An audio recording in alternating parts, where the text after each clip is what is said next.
Exclusive. Janine, tahasang inamin ang totoong feelings kay Eko. Julina, nag-react ng todo.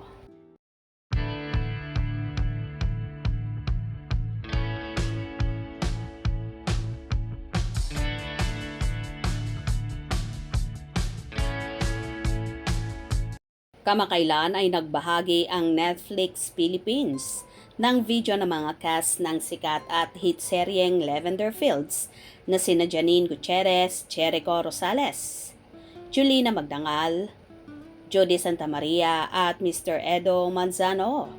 The Lavender Fields cast answers burning fan questions. Sa naturang video ay sinabi ng multi-awarded actress na si Janine na hindi may tatago ni Irish si Tyrone kasi mahal na mahal niya eh. Kung kasama niya, for sure, ipinagmamalaki niya yon. Hindi niya itatago.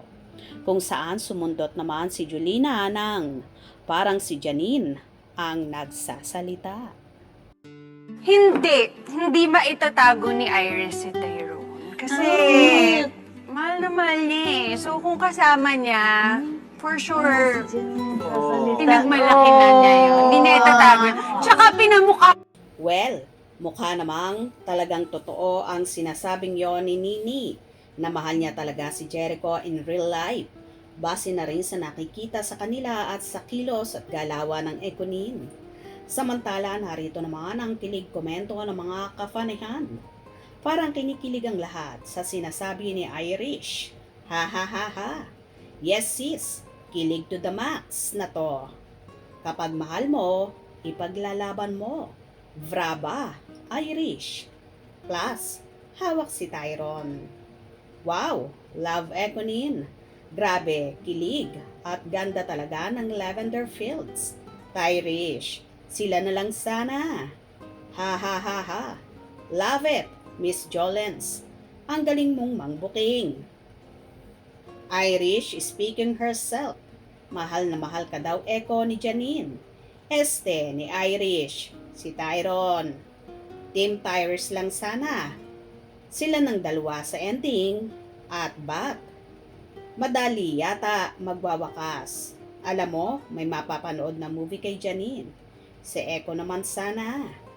Yes, mahal na mahal niya si Tyrone. Wow, tunay na talaga na mahal na mahal. Sabi ni Julina, parang si Janine ang nagsasalita. My heart so happy. Grrr. Econin is real. Love her very much.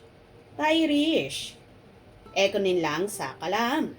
Janine, grabe ka ha. Totohanan na yarn.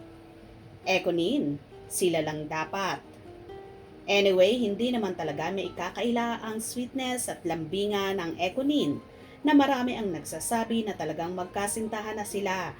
Na ayaw pa mang umamin sa publiko pero obvious na ang kanilang relasyon.